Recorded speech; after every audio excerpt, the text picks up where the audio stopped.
Olá amigos e amigas do canal Sobreviver em Santos. Hoje a gente começa uma série de vídeos para vocês entenderem melhor o que acontece de ruim na administração da cidade de Santos. Muitas pessoas vão dizer, eles só falam mal, o que acontece de bom na cidade eles não falam. Exatamente, nós não vamos perder tempo falando do que acontece de bom, porque para as coisas acontecerem direito, você paga, e paga muito caro. Então nós vamos falar sobre as coisas que você paga e não acontece. Nenhum político tira dinheiro do bolso para fazer as coisas funcionarem para você. Eles administram o seu dinheiro. Portanto, se alguma coisa acontece de bom nessa cidade, nada mais é que a função do funcionário público. Muita gente já conhece o meu estilo de fazer política, mostrando sempre o lado obscuro da política dessa cidade. Mas para quem não me conhece, eu me apresento. Meu nome é Victor Panchorra, sou produtor audiovisual. Também administro a página Sobreviver em Santos. Sou vereador suplente com 1.510 votos. E mesmo sem poder efetivamente ocupar uma cadeira na Câmara, eu nunca deixei de atuar. Por isso criei o canal Sobreviver em Santos, que é um canal livre e sem acordos políticos.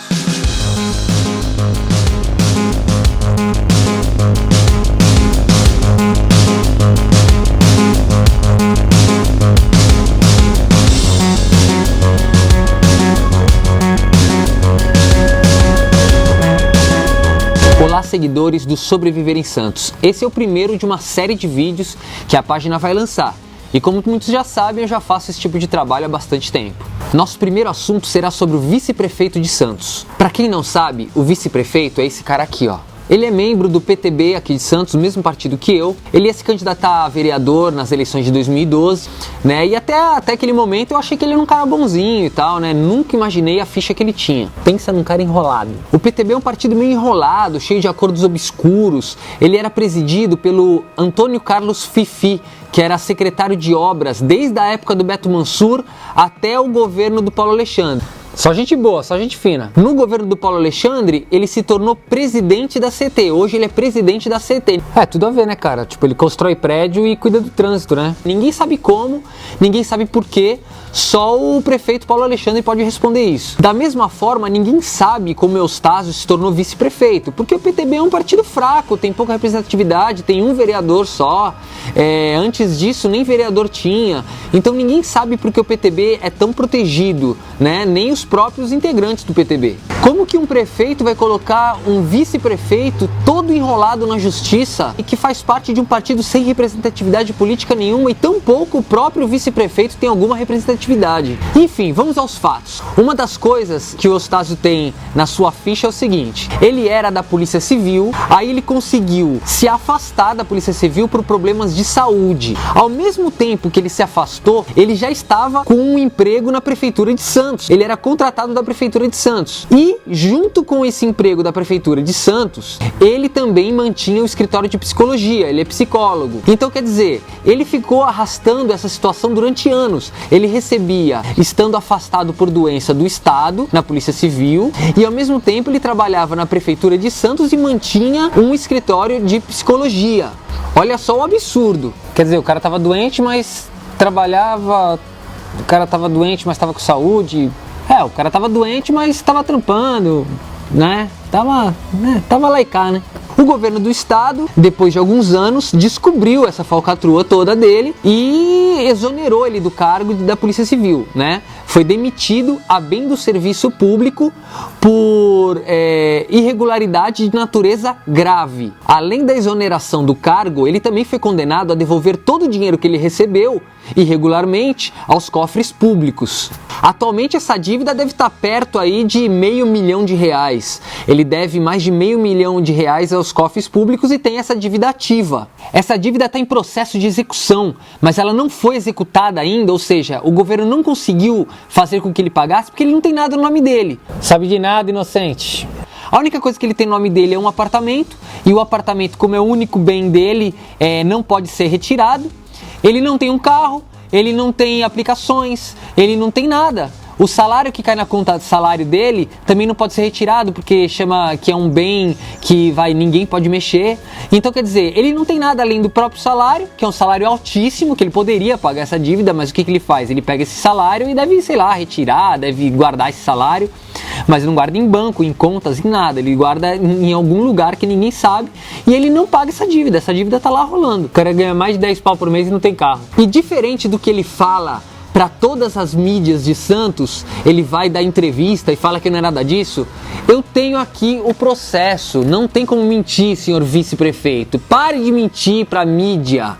Não adianta, tá tudo aqui no processo. E o Sobreviver em Santos tem esse processo. Se alguém quiser tirar cópia, tá à disposição aqui. É só pedir que eu entrego para tirar a cópia, tá ok? Tem que ligar pros jornais e TV e pedir para falar com a gente, porque ela só fala com ele conta o que ele quer, né, na televisão. Agora é que começa as coisas mais absurdas.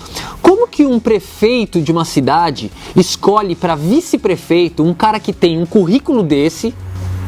E além de vice-prefeito, ele colocou o Eustácio para presidente da CAPEP. Olha a gravidade, gente. A CAPEP é tipo um plano de saúde dos servidores públicos. Essa autarquia é responsável por administrar milhões de reais dos servidores. Como o prefeito me coloca um cara com uma ficha dessa para administrar milhões de reais dos servidores públicos? O que mais me deixa intrigado é que o sindicato dos servidores nem se mexe. Logo depois que a gente colocou esse currículo do Eustácio no ar, no Sobreviver em Santos, a gente começou a receber um monte de provas de improbidades administrativas de dentro da CAPEP. Nós juntamos todas essas provas, fizemos um processo e protocolamos no Ministério Público.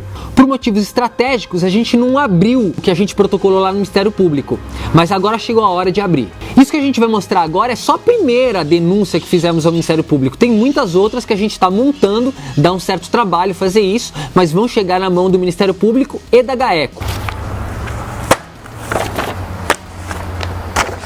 Coisa pra cacete, velho. Para começar a palhaçada, a CAPEP só pode ter funcionários públicos concursados. O Eustácio nem concursado é. Ele entrou naquele regime jurídico único. Ele foi efetivado na época da Thelma, onde um monte de gente que nunca prestou concurso público foi efetivado e está até hoje. Infelizmente, os vereadores têm medo de mexer nisso. Quem prestou concurso é trouxa, né? As pessoas serem efetivadas sem concurso público é totalmente inconstitucional. Só que essa briga ninguém quer comprar, afinal vale votos, né? Lá na CAPEP, o Eustácio tem um funcionário chamado Richard, que é o braço direito dele. É esse cara aqui, ó. Ele é pastor, frequenta as mesmas igrejas do Eustácio e ele é funcionário público concursado. Mas ele prestou concurso para um dos cargos mais simples da prefeitura. O cara tá precisando de oração, velho. O salário dele tá em torno de R$1.000, por aí. O Eustácio chamou ele pra CAPEP num cargo C1. Sabe o que significa cargo C1? É um cargo de R$10.000. O cara que tinha um salário de R$1.000 agora ganha 10 mil e é o braço direito do Eustácio. Esse cara tem que ser muito fiel a ele, né? Isso tudo que eu estou explicando para vocês é para que vocês entendam as relações entre as pessoas envolvidas nesse processo que a gente jogou no Ministério Público. Lembrando que esse é o primeiro processo, é só uma denúncia.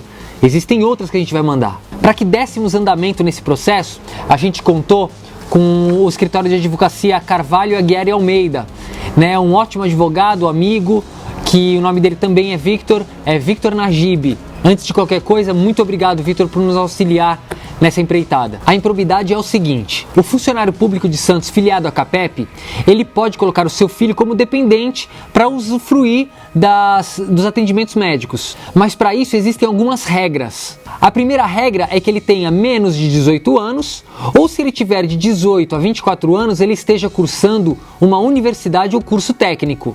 Dentro da CAPEP existe um setor jurídico, que é o setor que analisa o requerimento e ele aprova ou não de acordo com as leis da CAPEP. Uma funcionária da prefeitura pediu para que seu filho fosse incluído como dependente na CAPEP. O filho dela tinha mais de 18 anos. Por isso, o advogado que estava no setor jurídico da CAPEP, ele simplesmente indeferiu o processo, porque ele não se enquadrava nas características de um dependente. Esse é o documento assinado pelo advogado, com a referida explicação. E esse é o diário oficial mostrando que foi indeferido esse requerimento. Alguns dias depois, esse advogado, não sabe-se por qual motivo, ele saiu da CAPEP. A CAPEP ficou sem advogados e, portanto, não poderia analisar nenhum processo durante esse período. Não sabemos qual a relação desse funcionário público com o Eustáquio, mas o Eustáquio, durante esse período sem advogados na CAPEP, ele pediu para que fosse reavaliada a situação dessa funcionária e de seu dependente. Mas por que Eustáquio mandou reavaliar sabendo que não tinha advogados lá? O presidente sabia que o advogado tinha ido embora e que o setor jurídico estava desprovido de alguém com a OAB. Para deferir ou indeferir qualquer processo lá dentro dessa natureza, é necessária a presença de um advogado. E sabe quem foi que reavaliou esse processo? O Sr. Richard, braço direito do Eustáquio, que não é advogado. Ele simplesmente pegou esse processo e deferiu diante da seguinte explicação. Eu vou ler para vocês porque é muita cara de pau. Traz um pouquinho de água lá que esse papo tá me dando sede, cara. Ao senhor presidente, tendo em vista que o filho completou a maioridade e pretende inscrever-se em curso universitário no próximo período letivo, sugerimos o deferimento. Assinado Richard Carvalho de Souza, assessor técnico. Ele nunca poderia ter assinado esse documento, ele não é advogado e não faz parte do setor jurídico. Mesmo assim, esse processo foi deferido, assinado pelo Eustáquio e segue aqui o Diário Oficial. As provas dessa acusação estão disponíveis aqui na página do Sobreviver em Santos. É só entrar em fotos e dar download das imagens. Só essa conduta dos dois, sem contar todas as outras que a gente já tem, já é o suficiente para tirar os dois da CAPEP e exonerá-los dos cargos. Lembrando que essa foi a primeira denúncia que recebemos, já temos outras, e essa é uma denúncia gravíssima. O vice-prefeito, presidente da CAPEP, autorizou um dependente de forma ilegal e o seu assessor assinando como se fosse advogado. Exercício ilegal da função. Improbidade administrativa do Eustáquio, juntamente com ele, e exercício ilegal da função, autorizado pelo Eustáquio. O pessoal está trabalhando junto lá. Aí fica a pergunta ao nosso ilustríssimo prefeito: qual a sua atitude agora? Estou com todas as provas aqui. Fico à sua disposição para ir até a prefeitura e mostrar pessoalmente todas essas provas. Você vai fazer o quê? Essas duas pessoas nunca poderiam fazer parte do quadro de funcionários da Prefeitura Municipal de Santos. Descobrimos também irregularidades na contratação de estagiários da CAPEP. Inclusive, soubemos há pouco que a prima do Richard, que é uma estudante de arquitetura, nunca poderia estagiar na CAPEP. Após as denúncias, ela pediu demissão voluntariamente. Coincidência? Eu vou ficar por aqui. E ainda essa semana, mais vídeos falando da CAPEP, do senhor prefeito e de funcionários de dentro da CAPEP.